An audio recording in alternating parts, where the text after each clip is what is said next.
Thank you. Please be seated.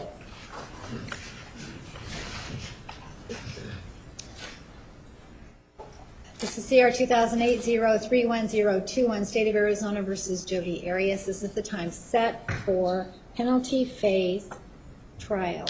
Is the state ready? Yes, Juan Martinez on behalf of the state. Is the defense ready? Yes, good morning, Your Honor. Kirk Nermy and Jennifer Wilmot on behalf of Ms. Arias. You may be seated. Counsel, the court was informed that Juror 115 called to indicate she is unable to be here. She has an ongoing family emergency that will prevent her from serving. I'm going to excuse her unless there's any objection. Do we have any objection? We would object, Your Honor. If the court is going to strike her, we would ask that voir dire begin again. Obviously, her being struck from the panel was something unknown to Ms. Arias prior to this time. Had she been struck prior, other jurors would have moved farther up on the list, and the state may have been forced to strike those jurors as well. So it affects the composition of the jury in that regard, and it would have perhaps affected who Ms. Arias struck had she not known that this individual would be a part of the jury. So we're asking that a mistrial might be a bit of a mischaracterization, but the proceedings stop and voir dire begin again, so a new panel can be selected. All right. Well, we have 7 alternates for this very reason. The juror was unaware of the family emergency at the time. The jury was selected. So your objection is noted for the record and overruled. Juror 115 is excused. All right. Let's bring in the jury. Judge, while that is being done, may we approach this? Yes.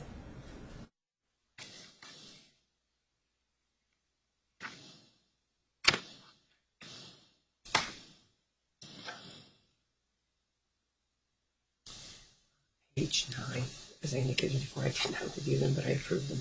On page 9, it talks in the scheduling of trial that the usual hours are 9:30 to 4:30 in the second paragraph. And in the third paragraph, it says that you will assume that the starting time is 10:30. Yeah. They say we should split the baby and say 10 o'clock. I want the jurors here at 9:30 with the expectation that we would start at 10 o'clock. But I do want them to be here because there have been so many issues getting in. Like this morning, we had a juror who was 20 minutes late. So, but I thank you for bringing that up. I will make them aware of that. Okay. One more thing. Here's the plan. I'm going to bring them in, seat them, swear them, go through the preliminary instructions, give them a break, then we'll come back and do opening statements. Okay. How long do you think your opening will be? They're going to go first, but mine's about an hour and a half. Okay. And yours? 45 minutes to an hour. How much? 45 minutes to an hour. So we could finish before lunch. And you have, well, you're going to do the circumstances of the offense first, correct? Well, no, my understanding is that they go first. But, No, I go first in terms of openings. Right, but circumstances of the... I will talk about the circumstances if that's your code.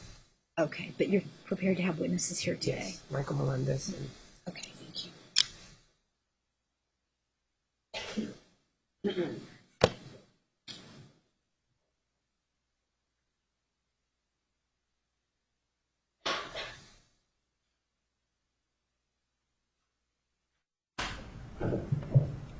All right, please be seated. The clerk will now call the numbers of the jurors selected to try this case. Juror number 3 is now juror number 1. Juror number 16 is now juror number 2.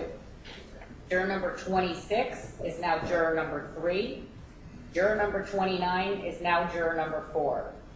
Juror number 38 is now juror number 5.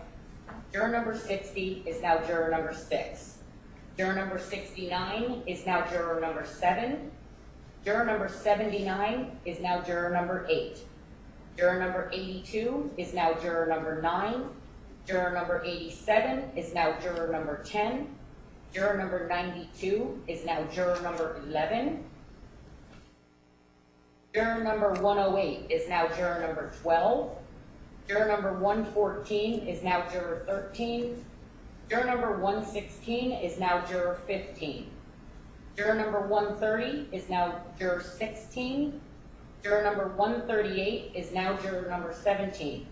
Juror number 139 is now juror number 18. And juror number 161 is now juror number 19. Ladies and gentlemen, please stand to be sworn. Please raise your right hands. Do you swear that you will give careful attention to the proceedings, follow the court's instructions, including the admonitions, and render a verdict in accordance with the law and evidence presented to you, so help you God? Please be seated. All right, ladies and gentlemen, under your chairs you will find a black notebook. That is your black notebook for the remainder of this trial.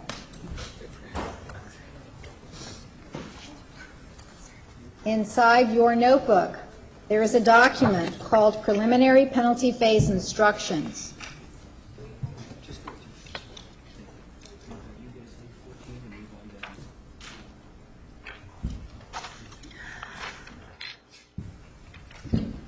Does everyone have a copy of their preliminary penalty phase instructions? This copy is your copy. Feel free to write on it. Your copy and all of your notes will be destroyed at the end of the trial. No one will see your notebook. All right. Now that you have been sworn, I will briefly tell you something about your duties as jurors and give you some instructions. Jury service is an important part of our system of justice with a long and distinguished tradition in American law. From the beginning, American law has viewed the jury system as an effective means of drawing on the collective wisdom, experience, and fact-finding abilities of persons such as yourselves. While it may be an occasional inconvenience or worse, jury service is an important responsibility for you, one which I am sure you will take seriously. At the end of the trial, I will give you more detailed instructions, and those instructions will control your deliberations. Ladies and gentlemen, I am reading from the preliminary instructions. I invite you to follow along with me so that you may make any notations you would like to make. It will be your duty to decide the facts. You must decide the facts only from the evidence produced in court. You must not speculate or guess about any fact. You must not be influenced by sympathy or prejudice. You will hear the evidence, decide the facts, and then apply the law I will give you to those facts. That is how you will reach your verdict. In doing so, you must follow the law, whether you agree with it or not. You must not take anything I may say or do during the trial as indicating any opinion about the facts. You and you alone are the judges of the facts. You will decide what the facts are from the evidence presented here in court. That evidence will consist of the testimony of witnesses, any documents and other things received into evidence as exhibits, and any evidence stipulated to by the parties or that you are instructed to consider. You may hear reference to exhibits that are not admitted. These exhibits are not evidence. However, the information from them that is testified to by witnesses is evidence that you may consider. You will decide the credibility of the witnesses and weight to be given to any evidence presented in the case, whether it is direct evidence or circumstantial evidence. Direct evidence is a physical exhibit or the testimony of a witness who saw, heard, touched, smelled, or otherwise actually perceived an event. Circumstantial evidence is the proof of a fact from which the existence of another fact may be inferred. You must determine the weight to be given to all the evidence without regard to whether it is direct or circumstantial. Admission of evidence in court is governed by rules of law. I will apply those rules and resolve any issues that arise during the trial concerning the admission of evidence. If an objection to a question is sustained, you must disregard the question and you must not guess what the answer to the question might have been. If an exhibit is offered into evidence and an objection to it is sustained, you must not consider that exhibit as evidence. If testimony is ordered stricken from the record, you must not consider that testimony for any purpose. Do not concern yourselves with the reasons for my rulings on the admission of evidence. Do not regard those rulings as any indication from me about the credibility of the witnesses or the weight you should give to any evidence that has been admitted. From time to time during the trial, it may become necessary for me to talk with the attorneys out of the hearing of the jury, either by having a conference at the bench when the jury is present in the courtroom, or by calling a recess. Please understand that while you are waiting, we are working. The purpose of these conferences is not to keep relevant information from you, but to decide how certain evidence is to be treated under the rules of evidence and to avoid confusion and error. We will, of course, do what we can to keep the number and length of the conferences to a minimum. I may not always grant an attorney's request for a conference. Do not consider my granting or denying a request for a conference as any indication of my opinion of the case or what your verdict should be. Please do not be concerned with what we are discussing at any bench conference we may have. Please respect the privacy of those participating in the bench conference in order to maintain the fairness of the trial. In deciding the facts of this case, you should consider what testimony to accept and what to reject. You may accept everything a witness says, or part of it, or none of it. In evaluating testimony, you should use the tests for accuracy and truthfulness that people use in determining matters of importance in everyday life, including such factors as the witness's ability to see or hear or know the things the witness testified to, the quality of the witness's memory, the witness's manner while testifying, whether the witness has any motive, bias, or prejudice, whether the witness is contradicted by anything the witness said or wrote before trial or by other evidence, and the reasonableness of the witness's testimony when considered in the light of the other evidence. Consider all of the evidence in light of reason, common sense, and experience. A witness qualified as an expert by education or experience may state opinions on matters in that witness's field of expertise and may also state reasons for those opinions. Expert opinion testimony should be judged just as any other testimony. You are not bound by it. You may accept it or reject it in whole or in part, and you should give it as much credibility and weight as you think it deserves, considering the witness's qualifications and experience, the reasons given for the opinions, and all the other evidence in the case. At the end of the trial, you will have to make your decision based on what you recall of the evidence. You will not be given a written transcript of any testimony. You should pay close attention to the testimony as it is given. You have been provided with notepads and pens. The court encourages you to take notes during the trial if you wish to do so. Do not let note-taking distract you so that you miss hearing or seeing other testimony. You may use your notes during your deliberations at the end of the trial. Until then, please keep your notes to yourself. During recesses in the trial, you may leave your notes on your seat. Your notes are confidential and the bailiff will protect them. No one will be allowed to read your notes. Whether you take notes or not, you should rely upon your own memory of what was said and not be overly influenced by the notes of other jurors. After you have rendered your verdict, the bailiff will collect your notes and destroy them. Do not be influenced at all by my taking notes at times and working on the computer at times. What I am doing may have nothing to do with what you will be concerned with at this trial. I am now going to say a few words about your conduct as jurors. I'm going to give you some do's and don'ts, mostly don'ts, which I will call the admonition. Do wear your juror badge at all times, in and around the courthouse, so everyone will know you are on a jury. If you have cell phones, laptops, or any communication devices, please turn them off and do not turn them on while in the courtroom. You may use them during breaks so long as you do not use them to communicate about any matter having to do with the case.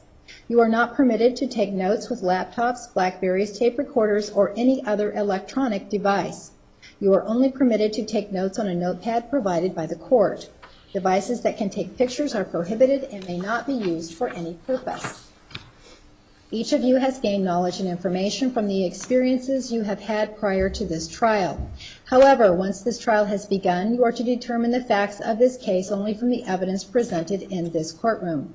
Arizona law prohibits a juror from receiving evidence not properly admitted at trial. Therefore, do not do any research or make any investigation about the case on your own. Do not view or visit the locations where the events of the case took place. Do not consult any source such as a newspaper, a dictionary, a reference manual, television, radio, or the internet for information. If you have a question or need additional information, submit your request in writing to me and I will discuss it with the attorneys. During the trial, do not talk to anyone, including each other, about the case or about anyone who has anything to do with it, and do not let anyone talk to you about those matters until the trial has ended and you have been discharged as jurors. This prohibition about not discussing the case includes using email, Facebook, MySpace, Twitter, instant messaging, BlackBerry messaging, iPhones, iTouches, Google, Yahoo, or any internet search engine, or any other form of electronic communication for any purpose whatsoever if it relates in any way to this case. This includes, but is not limited to, blogging about the case or your experience as a juror on this case, discussing the evidence, the lawyers, the parties, the court, your deliberations, your reactions to testimony or exhibits, or any aspect of the case or your courtroom experience with anyone whatsoever until the trial has ended and you have been discharged as jurors. Until then, you may tell people you are on a jury, and you may tell them the estimated schedule for the trial. But do not tell them anything else except to say that you cannot talk about the trial until it is over. If you have a question or need additional information, submit your request in writing to me. One reason for these prohibitions is because the trial process works by each side knowing exactly what evidence is being considered by you and what law you are applying to the facts you find. As I previously told you, the only evidence you are to consider in this matter is that which is introduced in the courtroom. The law that you are to apply is the law that I give you in the final instructions. This prohibits you from consulting any outside source. It is your duty not to speak with or permit yourselves to be addressed by any person, including each other, on any subject connected with the trial. Excuse me. If someone should try to talk to you about the case, stop him or her or walk away. If you should overhear others talking about the case, stop them or walk away. If anything like this does happen, report it to me or any member of my staff as soon as you can. Excuse me. To avoid even the appearance of improper conduct, do not talk to any of the parties, the lawyers, the witnesses, or media representatives about anything until the case is over, even if your conversation with them has nothing to do with the case. For example, you might pass an attorney in the hall and ask what good restaurants there are downtown, but somebody from a distance may think you are talking about the case. We must all avoid even the appearance of improper conduct.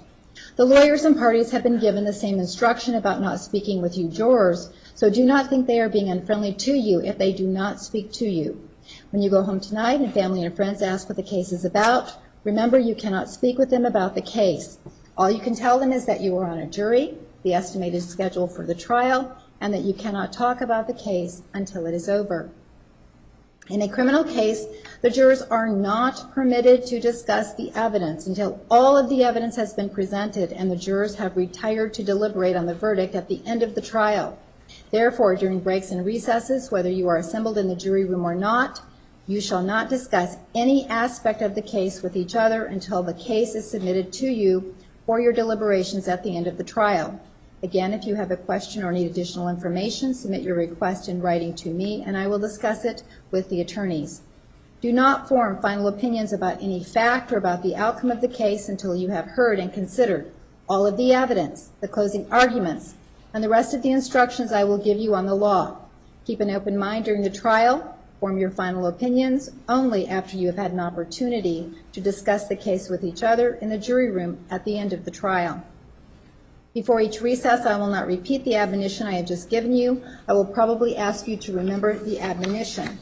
However, even if I forget to make any reference to it, the admonition applies at all times during the trial. Deputies are assigned to courtrooms by the sheriff's office. A deputy's presence in the courtroom should not be considered by you for any purpose. If at any time during the trial you have difficulty hearing or seeing something that you should be hearing or seeing, or if you get into personal distress for any reason, raise your hand and let me know.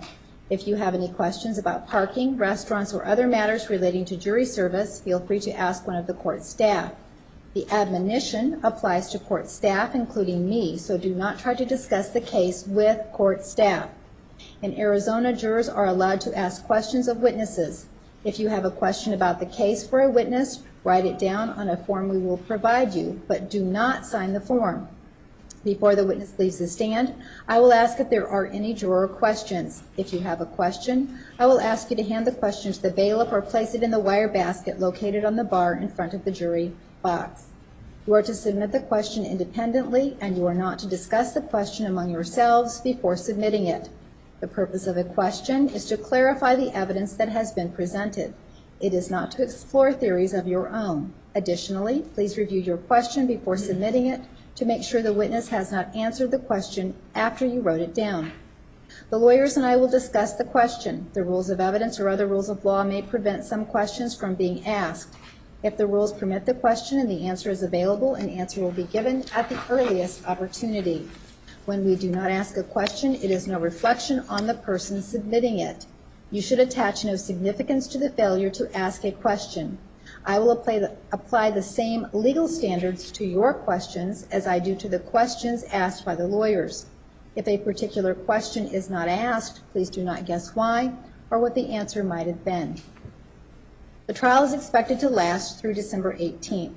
We will all do our best to move the case along, but delays sometimes occur. These won't be anyone's fault, so please do not hold any delay against the parties. Delays usually occur because the attorneys and I need to resolve matters before these matters may be presented to you in court. The usual hours of trial are 9:30 a.m. to 4:30 p.m. Usual trial days are Monday through Thursday. We generally do not have trial on Friday because that day is reserved for other kinds of hearings. However, jurors who are deliberating may choose to deliberate on Fridays. We will take a short recess every mid-afternoon and occasional stretch breaks in place. Unless a different starting time is announced prior to recessing for the evening, you may assume a starting time of 9:30, that should say 9:30 a.m. for the next day. At the beginning of each day, please wait out in the hall, and the bailiff will come get you and bring you back at the appropriate time. Please do not come into the courtroom or into the back hallway until court staff comes to get you. Now, ladies and gentlemen, this rule does not apply to you. In a few moments, we're going to take a recess, and you'll go back to the jury room. You will each be provided with a key card that will allow you access back to the jury room so that you do not have to wait out in the hallway. That key card is your responsibility, and you should care for it. All right. There may or may not be news media coverage of the trial. What the news media covers is up to them. If there is media coverage, you must avoid it during the trial. If you do encounter something about this case in the news media during the trial, endure exposure to it immediately and report to me as soon as you can. If there are cameras in the courtroom during the trial, do not be concerned about them. Court rules require that the proceedings be photographed or televised in such a way that no juror can be recognized. The law provides for a jury of 12 persons in a case such as this. We have more than 12 jurors so that if a juror becomes ill or has a personal emergency, the trial can continue without that juror. At the end of the case, alternate jurors will be determined by lot in a drawing held in open court. Please do not be concerned with who may or may not be chosen as alternates at the end of the case. Members of the jury, at this phase of the sentencing hearing, you will determine whether the defendant will be sentenced to life imprisonment or death. The law that applies is stated in these instructions, and it is your duty to follow all of them, whether you agree with them or not. You must not single out certain instructions and disregard others. You must not be influenced at any point in these proceedings by conjecture, passion, prejudice, public opinion, or public feeling. You are not to be swayed by mere sympathy not related to the evidence presented during the penalty phase. You must not be influenced by your personal feelings of bias or prejudice for or against the defendant or any person involved in this case on the basis of anyone's race, color, religion, national ancestry, gender, or sexual orientation. Both the state and the defendant have a right to expect that you will consider all the evidence, follow the law, exercise your discretion conscientiously, and reach a just verdict. I do not mean to indicate any opinion on the evidence or what your verdict should be by my ruling on a remark I have made or may make during this penalty phase. I am not allowed to express my feelings in this case, and if I have shown any, you must disregard them. You and you alone are the triers of fact. This phase of the trial, unless otherwise directed by the court, will proceed as follows. The defense may make an opening statement. The state may then make an opening statement or may defer until the close of the defense case. What counsels say in opening statements is not evidence, nor is it argument. The purpose of an opening statement is to help you prepare for anticipated evidence. The state will present evidence regarding the circumstances of the offense. The victim's relatives may make a statement relating to the personal characteristics of the victim and the impact of his murder on his family. They are not allowed to offer any opinion or recommendation regarding an appropriate sentence. Victim impact evidence is not an aggravating circumstance, and you cannot consider it as such. Victim impact evidence may be considered to rebut the mitigation presented. You are to consider this information only for this limited purpose. The defense may offer evidence in support of mitigation. The state may make an opening statement if it was deferred and may offer evidence to demonstrate that the defendant should not be shown leniency. This evidence is not a new aggravating circumstance. The defense may offer evidence in rebuttal to the state's evidence. The defendant may make a statement, but she is not required to do so. You cannot hold this against her if she chooses to not make a statement. The court will then give you the final instructions on the law. The parties will present final arguments, with the defense having the opportunity to make an opening and a closing argument. The defendant has the right to open and close the argument because she has the burden of proving mitigation. You will then deliberate to decide on a verdict. Once you agree on a verdict, you will return to court where the verdict will be read with the parties present. You are to apply the law to the evidence and in this way decide whether the defendant will be sentenced to life imprisonment or death. A previous jury found the defendant guilty of first-degree premeditated murder. You must accept this verdict. The crime of first-degree premeditated murder required the jury to find the following. 1, the defendant caused the death of another person, and 2, the defendant intended or knew that she would cause the death of another person, and 3, the defendant acted with premeditation. Premeditation means that the defendant intended to kill another human being or knew that she would kill another human being, and that after forming that intent or knowledge, reflected on the decision before killing. It is this reflection, regardless of the length of time in which it occurs, that distinguishes first-degree murder from second-degree murder. While reflection is required for first-degree murder, the time needed for reflection is not necessarily prolonged, and the space of time between the intent or knowledge to kill and the act of killing may be very short. An act is not done with premeditation if it is the instant effect of a sudden quarrel or heat of passion. A prior jury also returned a verdict finding the defendant eligible for the death penalty because of the aggravating circumstance that the murder was committed in an especially cruel manner. You must accept this verdict. Especially means unusually great or significant. The term especially cruel focuses on the victim's pain and suffering.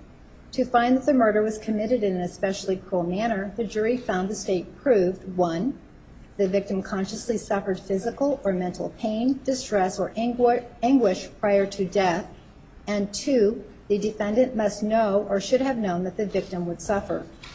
During the sentencing hearing, the defendant and the state may present any evidence that is relevant to the determination of whether there is mitigation that is sufficiently substantial to call for a sentence less than death.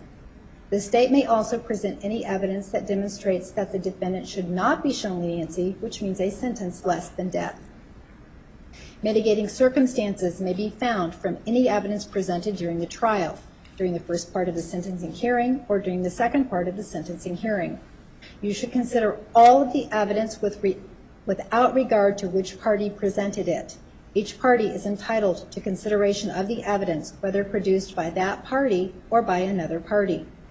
You are the sole judges of the credibility of the witnesses and what weight is to be given to the testimony of each witness. In considering the testimony of each witness, you may take into account the opportunity and ability of the witness to observe, the witness's memory and manner while testifying, any interest, bias, or prejudice the witness may have, the reasonableness of the testimony of the witness considered in light of all the evidence, and any other factors that bear on credibility and weight. The attorney's remarks, statements, and arguments are not evidence, but are intended to help you understand the evidence and apply the law. The parties are entitled to make any objections that they deem appropriate. These objections should not influence you, and you should make no assumption because of objections by the attorneys.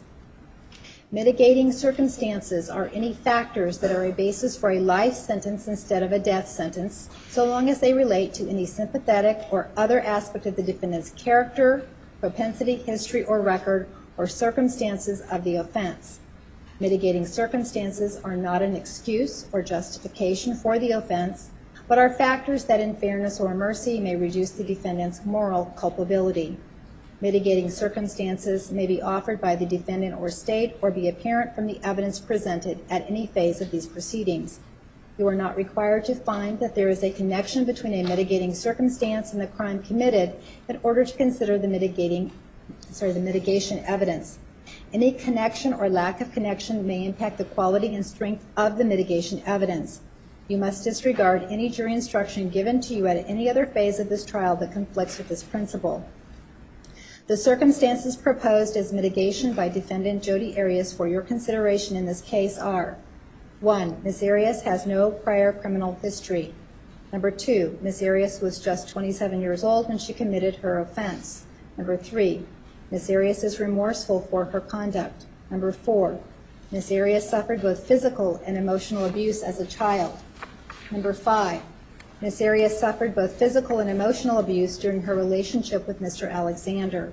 Number 6, the abusive nature of Ms. Arias' relationship with Mr. Alexander caused Ms. Arias to suffer extreme emotional stress at the time of the incident.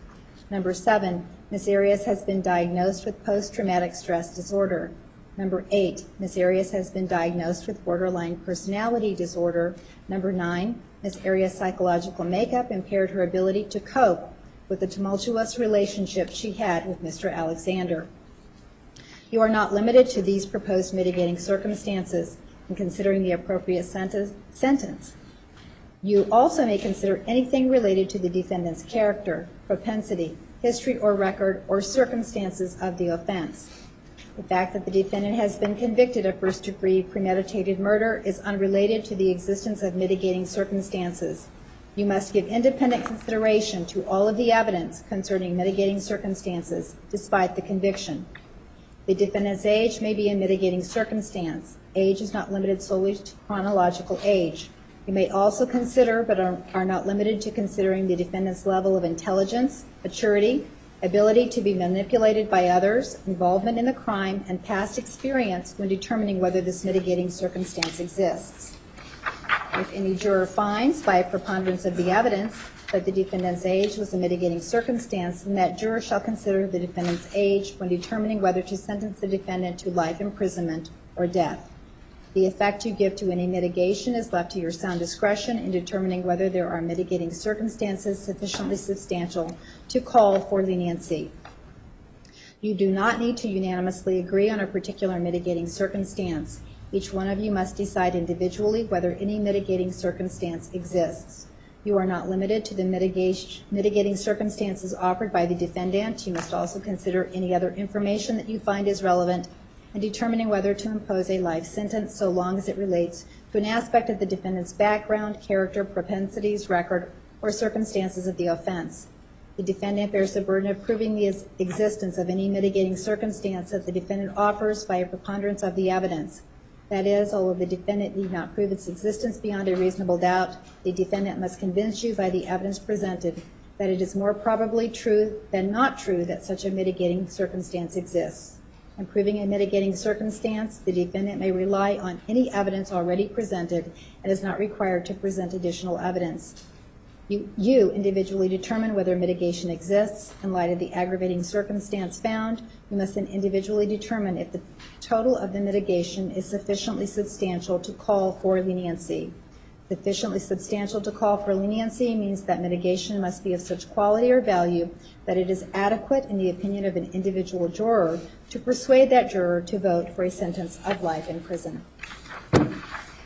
Even if a juror believes that the aggravating and mitigating circumstances are of the same quality or value, that juror is not required to vote for a sentence of death and may instead vote for a sentence of life in prison.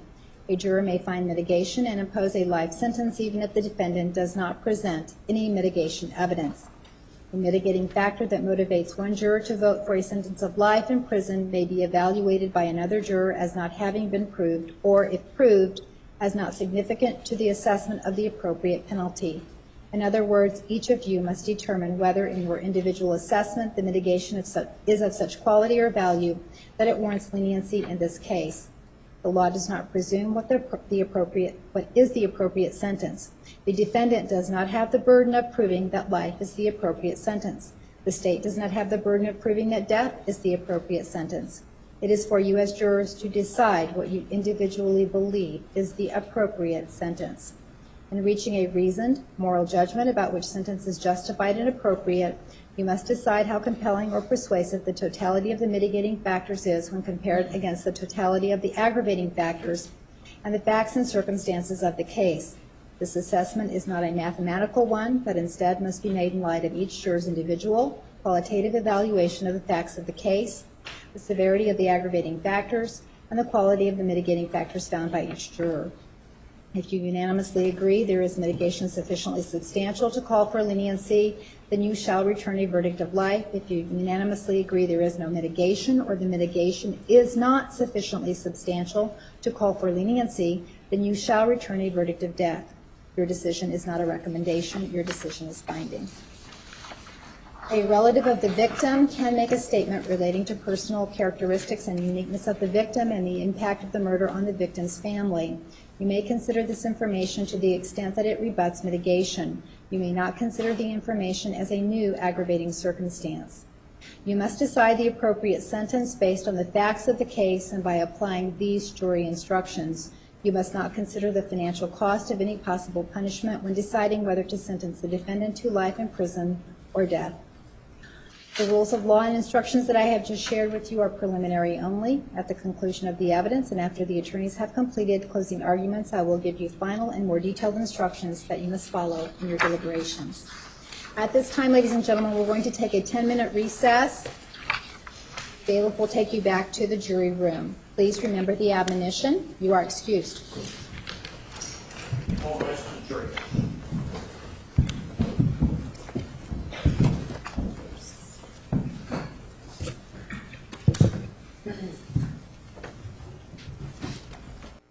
Counsel, anything before we take a recess? Yes, Your Honor, I noticed the court did not inquire of the jurors whether or not they'd seen any media coverage of the proceedings or anything in the ensuing week or so since we've been off. I'd ask the court to do that before opening statements. All right, I will do that. Anything else from the state? No, thank you. All right, we're at recess.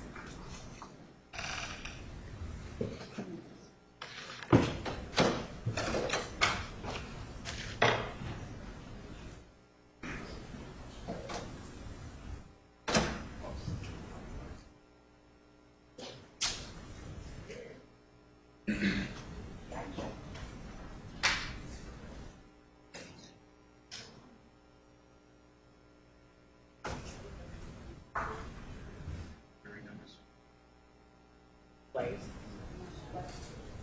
Yes, I do. I'm gonna go take a break though. So, you wanna know the numbers that we seated? Okay, 3, 16, 26, 29.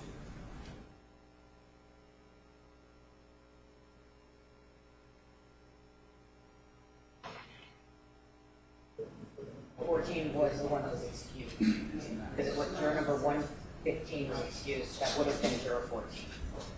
So that's why where your list got lost.